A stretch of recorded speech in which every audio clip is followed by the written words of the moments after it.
옆에 사람을 한번 보세요. 앞 사람을 한번 보시고 뒷 사람을 한번 보시기 바랍니다. 여러분, 내 옆에 있는 사람, 내 앞뒤에 있는 사람 어떻게 만나셨습니까? 예? 교회 생활하고 신앙 생활하고 우리가 이렇게 대동제단에서 한 형제 자매임을 고백할 때 만나게 되고 친분도 쌓아지는 것 아닙니까? 오늘 우리 할렐루야 찬양대 찬양 아름다웠습니까? 네, 감사합니다. 이 찬양이 우리가 25일 날 부를 찬양이랍니다. 어때요? 은혜롭습니까? 나도 동참하고 싶으십니까? 그러면 동참하시기 바랍니다. 대답하셨습니다. 언제부터 연습한다고요? 오후 예배 후에 본당에서 연습합니다. 여러분들 함께 동참하심으로 우리 대동교회가 정말 하나된 모습으로 하나님께 영광 돌리는 그러한 교회임을 지방 내에서도 인정받고 또 지방 내에서도 함께 성장해 나갈 수 있는 본보기가 되는 그런 재단이 될 수 있기를 바랍니다. 마찬가지예요. 찬양대원들도 찬양대로 봉사하면서 더 친분이 쌓아질 수 있다고 저는 생각합니다. 또 선교회도 선교회대로 마찬가지예요. 그래서 선교회 활동을 강조하는 거고 속회 활동을 얘기하는 것도 같이 같은 지역, 같은 또래, 같은 연령별로 친분을 쌓으면서 하나님의 일을 감당하려고 선교회도 조직하는 거고 각 부서도 만들어 놓는 겁니다. 우리는 같은 띠니까, 같은 나이니까, 마음이 맞으니까 그냥 들로 산으로 놀러 가라고 선교회 조직한 거 아니잖아요. 제가 왜 이렇게 얘기를 하냐? 우리가 가만히 내 주위에 있는 사람들을 한번 생각해 보세요. 그 사람들 만나는 과정이 다 다르다는 겁니다. 사람을 만나는 과정이 다 다르다는 거죠. 어떤 사람은 누구의 소개로 만날 수 있습니다. 남녀간의 소개로 만나기도 하고 친구의 소개로 만나기도 하고 이웃의 소개, 거래처의 소개를 통해서 사람을 만나봤더니 사람을 알게 되었더니 진국인 사람도 있고 저 사람과는 가까이에서는 안 되겠다고 멀리하는 사람도 분명히 있습니다. 또 이처럼 공동체 생활을 통해서 우리는 사람을 알아가고 만나고 있다는 거죠. 교회 생활을 통해서 우리는 많은 사람을 만납니다. 또 신앙생활뿐만 아니라 학교에서 직장에서 다양한 곳에서 우리는 많은 사람들을 만나고 접하고 있습니다. 또 우연한 기회에 만나기도 합니다. 어떤 분은 여행을 하다가 사람을 사귀기도 하고 어떤 분은 도서관에서 공부하다가 사귀기도 하고 어떤 분은 책을 사다가 사귀기도 하고 어떤 분은 운동을 하다가도 사람을 만나서 사귀기도 합니다. 그리고 때로는 내가 필요한 사람을 찾아가서 그 사람을 만나기도 합니다. 때로는 원치 않는 일로 인해서 서로 다투다가 그 사람과 친해지는 경우도 있습니다. 우리는 이렇게 다양한 방법으로 사람을 만나고 그 사람과 친분을 쌓고 지금까지 삶을 살아오고 있지 않습니까? 성경에도 예수님을 만나는 과정도 마찬가지라고 저는 생각합니다. 우리는 말씀을 통해서 예수님을 만나는 사람들의 여러 가지 형태를 접할 수 있잖아요. 먼저 소개로 예수님을 만나는 경우가 있죠. 누구예요? 안드레와 빌립. 그들은 세례 요한의 소개로 예수를 만나게 되지 않습니까? 또 자기 스스로 찾아가서 예수를 만나는 사람도 있습니다. 바로 니고데모가 대표적인 인물입니다. 그리고 예수님께서 찾아오셔서 만나는 사람도 있는데 야고보와 요한은 예수님이 찾아오셔서 그들을 만나주신 겁니다. 갈릴리 호수에서 고기를 잡고 있을 때 주님께서 그들에게 찾아오십니다. 그리고 때로는 아주 우연한 기회에 예수님을 만나는 사람도 있습니다. 사마리아 여인은 정말로 우연한 기회에 예수님을 만나지 않았습니까? 누가 소개해서 만난 것도 아닙니다. 그렇다고 자기 스스로 예수님에게 찾아간 것도 아닙니다. 그저 사람들 만나기 싫어서 대낮에 우물가에 물을 길러 갔다가 그곳에 오신 예수님을 만나 구원을 얻게 된 거죠. 그리고 구레네 사람 시몬도 아주 우연히 예수님을 만난 사람입니다. 예수님께서 빌라도의 재판을 받고 골고다 언덕길을 가시는 길에 그는 원치 않게 예수님의 십자가를 대신 져야만 했습니다. 그것이 바로 예수님을 만나는 계기가 되었습니다. 그리고 아주 몹시 기분 나쁜 상황, 썩 좋지 않는 상황 속에서 예수님을 만난 사람도 있습니다. 그 사람이 바로 오늘 본문에 나오는 시각장애인이 그입니다. 그는 나면서부터 맹인이었다, 이렇게 성경은 얘기합니다. 자기 자신의 실수나 환경적인 문제로 인한 것이 아니라 아예 처음부터, 태어날 때부터 시각장애인으로 태어나서 앞을 볼 수 없는 사람이었습니다.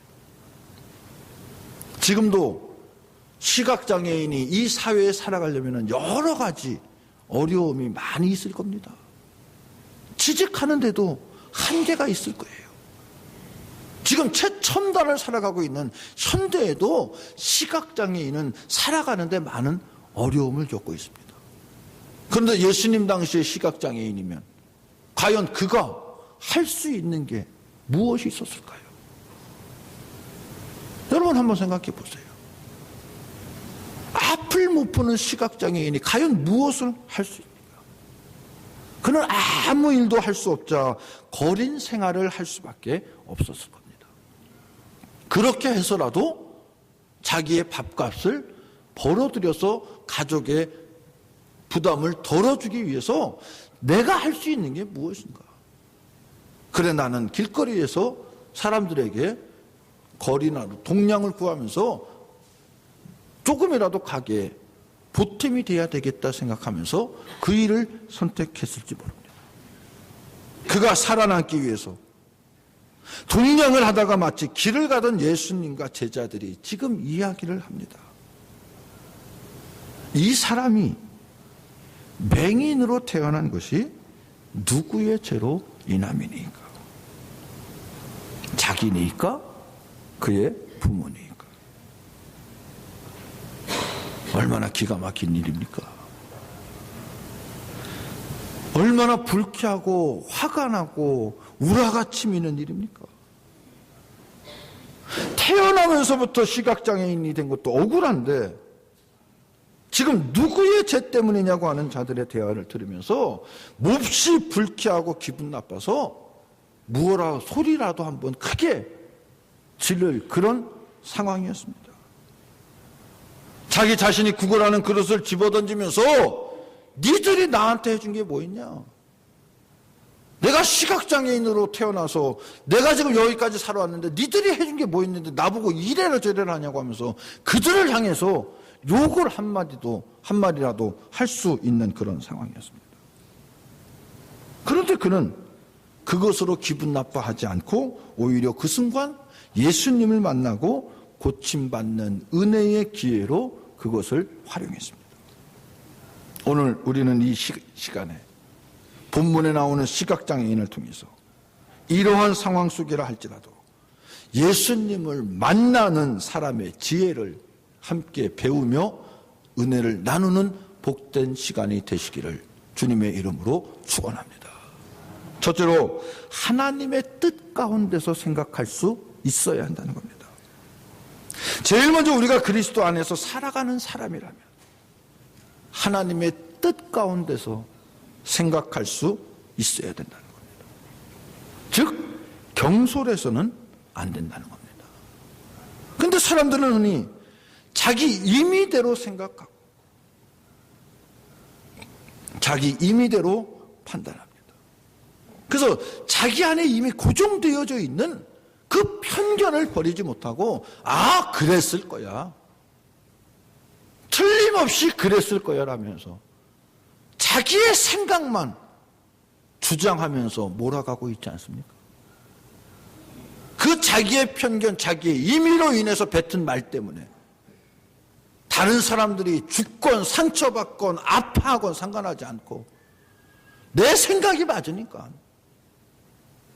내 판단이 맞으니까 너는 그랬어, 그냥 뱉는 거예요.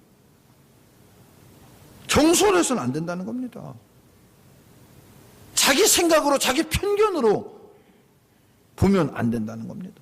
지금 제자들이 그러지 않습니까? 제자들이 뭐라고 얘기합니까? 이 사람이 맹인으로 난 것이 누구의 죄로 인함이니까? 자기니까? 부모니까? 맹인이 된 것도 억울한데 지금 지나가는 제자들이 하는 얘기가 저 사람 맹인이네. 근데 태어나면서부터 맹인이었대. 그럼 주님, 저 맹인으로 태어난 게 자기가 잘못해서 태어난 거예요? 아니면 부모가 잘못해서 그 자녀가 벌을 받고 있는 겁니까? 라고 물어보는 거예요. 이럴 수 있습니까? 근데 그들의 전통적인 사고방식이 이미 그들을 자리 잡고 있었기 때문에 그렇다는 거죠. 옛날에 히브리인들은 귀신 들린 사람이나 불구자나 한센병자 등 크고 작은 병으로 인해서 괴로워하고 아파하는 사람들은 벌을 받는 거라고, 저주를 받는 거라고, 죄를 지었기 때문에 저런 병이 왔다고 생각을 했습니다. 그러니 제자들이 그를 보고 당연히 쟤는 무슨 죄 때문에 저렇게 앞을 못 보는 맹인이 됐어? 뭐 큰 죄 졌나 봐. 그러니까 태어날 때부터 맹인으로 태어났지. 그 큰 죄가 본인 죄예요? 부모 죄예요? 라고 물어보고 있는 거예요. 이것이 문제라는 거죠. 고정관념이나 편견으로 보고 판단하고 말하고 하는 사람의 습성을 우리는 고쳐야 될 줄로 믿습니다. 여러분, 먼저 하나님의 뜻이 무엇인지, 하나님의 일이 무엇인가를 먼저 생각할 수 있기를 바랍니다. 제자들이 그러한 질문을 할 때 주님께서 뭐라고 대답하십니까? 이 사람이나 그 부모의 죄로 인한 것이 아니라 그에게서 하나님이 하시는 일을 나타내고자 하심이라. 주님은 지금 이 시각장애인을 통해서 하시고자 하는 하나님의 분명한 뜻이 있다고 말씀하고 있습니다. 사랑하는 성도 여러분, 하나님 앞에 범죄하는 일이 아닌 한, 무의미한 일이 아닌 한, 모든 사람을 통해서, 모든 일을 통해서 하나님께서 의도하고자 하는 계획과 일과 뜻이 있음을 분명히 기억할 수 있기를 바랍니다. 그것을 먼저 생각하면서 우리는 말할 수 있어야 될 줄로 믿습니다. 두 번째로는 인내하고 참을 수 있어야 된다는 겁니다. 비록 기분 나쁜 말을 듣고 기분 나쁜 상황 가운데 처하더라도 기분 나빠하지 않고 참을 줄 알 때 선을 이룰 수 있다는 겁니다. 사실 제자들이 하는 말을 들었을 때 별로 그렇게 기분이 좋지 않았을 겁니다. 그래서 한 소리 하고 싶었을지도 모릅니다. 그들이 지나가면서 자신을 보고 먼저 건드린 거예요. 내가 뭐 자기들에게 고쳐달라고 했어? 예수 선생님이여 나를 불쌍히 여겨달라고 부르짖기를 했어. 그냥 가만히 나는 동냥하고 있는데 지나가면서 자기들끼리 선생님이요, 저가 맹인으로 태어난 것이 자기의 죄 때문입니까? 부모의 죄 때문입니까? 기분 나쁘잖아요. 성경에 마태나 마가복음에 바디메오나 다른 두 시각장애인은 예수님이 지나가는 것을 보고 자신들이 찾아가서 예수님께 소리를 질러서 고침받은 거 아닙니까? 그러니까 예수님 제자들이 야 너희들 왜 그래? 오지마, 멀리 가 있어, 제재를 해도 왜 그러냐고, 나 예수님 만나야 되겠다고, 그게 할 말이 없었다는 거죠. 또 가나안 여인도 예수님께 찾아와 귀신 들린 자기 딸을 고쳐달라고 간청할 때 주님께서 나는 이스라엘에 잃어버린 양 외에는 오지 않았다고 얘기합니다. 그런데도 너무나 자기 딸이 불쌍하고 고침을 받기 원해서 끝까지 매달릴 때 주님은 또 한마디 하시죠. 자녀들의 떡을 취하여 개들에게 던지는 것이 마땅치 않다. 그런 모멸감, 그런 수치감을 받았음에도 이 여인은 끝까지 맞습니다. 그러나 개들도 주인의 상에서 떨어지는 부스러기를 먹나이다라고 할 때 주님께서 그 여인의 믿음을 보시고 그의 간절함을 보시고 그의 딸을 고쳐주신 것 아닙니까? 그런데 지금 이 시각장애인은 자기 의사와는 상관없이 자기를 두고 이러니 저러니 얘기하는 거예요. 얼마나 기분 나쁘겠습니까? 그런데 그는 인내합니다. 더군다나 무슨 얘기예요? 죄에 대해서 얘기하고 있습니다. 저 사람이 맹인이 된 것이, 시각장애인이 된 것이 누구의 죄 때문이냐는 거죠. 여러분, 가장 기분 나쁜 것이 이거 아니에요? 우리가 신앙생활을 하면서 가장 듣기 싫은 말 중에 하나가 어떤 말입니까? 야, 도대체 너 신앙생활 어떻게 했냐? 얼마나 엉터리로 했기에 지금 이래? 이 얘기를 제일 듣기 싫어하지 않습니까? 너 벌 받고 있는 거야. 너 죄진 거 뭐야? 솔직히 얘기해. 네가 죄를 안 졌으면 이런 상황까지 올 리가 없잖아. 왜 그 모양이야? 무슨 죄를 지었어? 이 소리 아닙니까? 사람이 병이 들거나 무슨 일이 잘못되거나 어려움을 겪을 때 흔히 죄의식에 사로잡히잖아요. 내가 무슨 죄를 지었나? 내가 뭘 아니면 내가 이런저런 죄를 지어서 지금 이렇게 힘든가 보다. 벌 받는가 보다.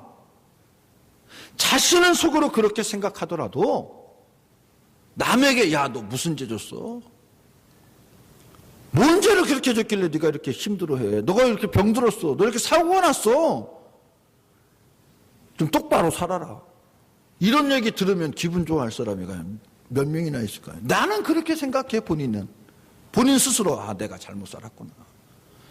내가 그때 놀러 가는 게 아니었는데 하나님 전에 나갔어야 되는데 그때 목사님 말에 순종할 걸.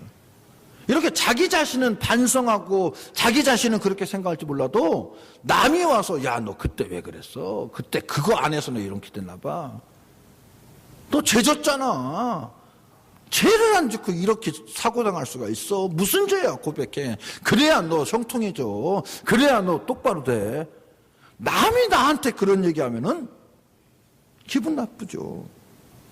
여러분, 죄 문제는 남이 말할 게 아닙니다. 나와 하나님과의 문제입니다.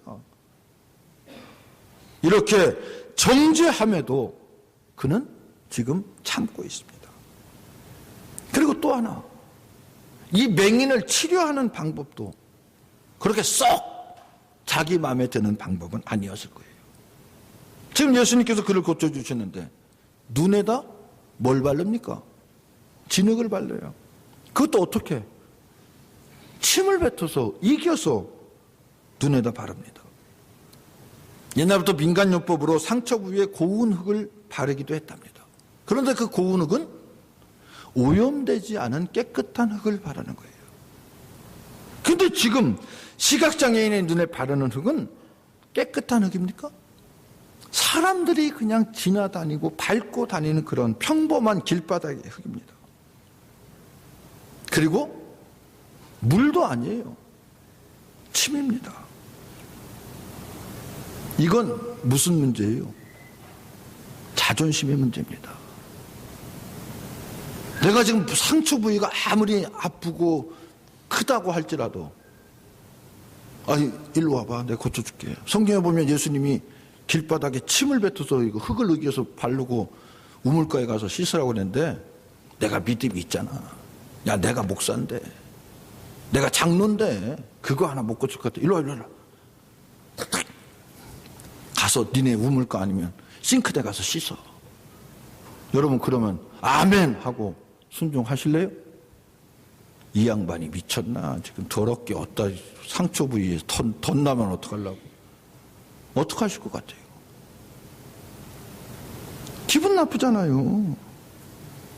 그렇게 비참할 수가 없습니다. 내가 침으로 뭉개서 한 흙을 눈에 바르고 간다? 사람이 마지막으로 지키는 것 중에 하나가 자존심이라고 합니다. 이 자존심이 무너지면 그 사람은 스스로 끝났다고 생각합니다. 그래서 흥분하고 분노한다는 겁니다. 그런데 그는 참았습니다. 은혜를 얻기 위해서라면 우리도 때로는 이러한 인내가 필요한 줄로 믿습니다. 사람들이 이런저런 말을 하고 우리를 몹시 기분 나쁘게 하고 상하게 할 수도 있습니다. 내 자존심이 그냥 팍 상할 정도로 모멸감을 줄 수도 있습니다. 그런데 그 가운데서 참고 인내하면 오히려 은혜가 될 줄로 믿습니다.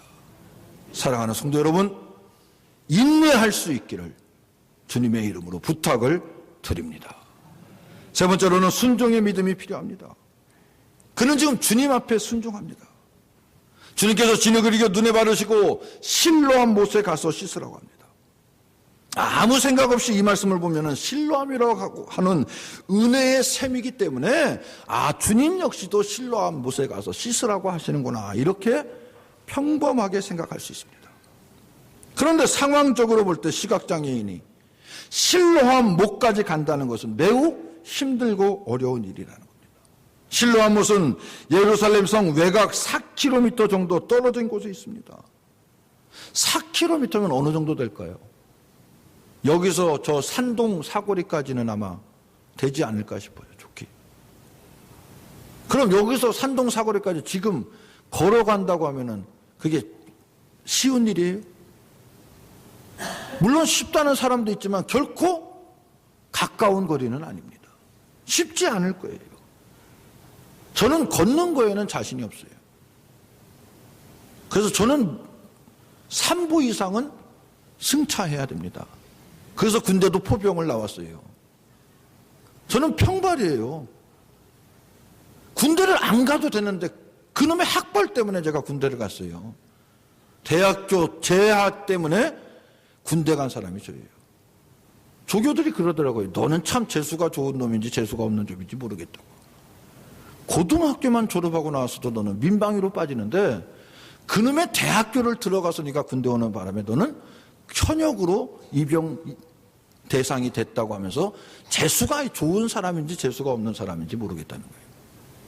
그러면서 저는 3보 이상 승차하는 포병으로 발령을 됐습니다. 근데 4km나 되는 거리를 지금 이 시각장애인은 앞을 못 보는 사람이에요. 그러니까 우리보다 배는 더 힘들겠죠. 상당히 먼 거리입니다.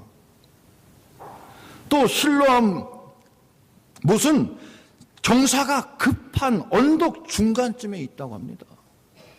그러니까 보통 사람도, 우리 같은 정상인도 그곳에 가려면 힘들게 올라가든지 아니면 힘들게 내려가야 실로암 못에 갈 수 있다는 겁니다. 그러니 이 시각장애인에게는 얼마나 힘든 길이겠습니까? 근데 그는 순종했습니다. 상당히 먼 거리로 오랜 시간이 걸리는 그걸 가는 동안 그의 마음에 마음에 여러 가지 생각이 안 들었겠습니까? 야, 내가 이거 괜한 짓 하는 거 아니야? 이게 뭐 하는 짓이야? 내 눈에 지금 뭘 발랐어? 흙 바른 거 아니야? 그것도 아까 태태거리던데 침으로 으껴서 이거 바른 거 아니야? 사람들 앞에서 그냥 개망신 당하는 거 아니야? 괜히 내가 그냥 헛고생하는 거지. 또 가난다고 가냐? 별의별 생각이 다 들었을 거 아닙니까? 그러나 그 말씀 앞에 비록 어렵고 힘들고 내 마음속에서 여러 가지 갈등이 있었지만 그는 순종했습니다. 이 인내와 순종이 기적을 이루게 한 줄로 믿습니다. 사랑하는 성도 여러분, 우리도 마찬가지입니다. 힘들고 어려운 과정을 겪어야 한다면 인내하고 순종하면서 그 모든 것을 이겨낼 수 있기를 바랍니다. 중간에 포기하지 말고, 기도하다가 응답되지 않는다고 에이 하나님 내 기도 안 들어주시나 보다라고 포기하지 말고 끝까지 인내하며 순종하며 부르짖으라, 내가 너의 응답해 주시겠다고 말씀하신 그 말씀 붙잡고 응답해 주실 때까지 부르짖을 때 우리 주님께서는 우리의 기도에 응답해 주실 줄로 믿습니다. 중요한 건 인내하는 거예요. 인내가 온전한 순종을 이루게 해주는 줄로 믿습니다. 바로 순종은 하나님의 역사를 만듭니다. 성경의 인물들을 통해서 우리가 공동적으로 발견할 수 있는 사실이 있는데, 그들은 하나님의 일을 할 수 있었던 것은 바로 말씀 안에 온전히 순종했다는 겁니다. 그 누구도 순종 없이 역사를 이루지 않았습니다. 네 번째로 기적을 믿었다는 겁니다. 그는 자신에게 일어난 일을 하나님께서 하신 일임을 믿었다는 거죠. 그는 사람들이 자기의 눈뜬 것을 궁금히 여길 때 예수께서 자기의 눈을 뜨게 해주셨다는 것을 분명하게 증거하고 있습니다.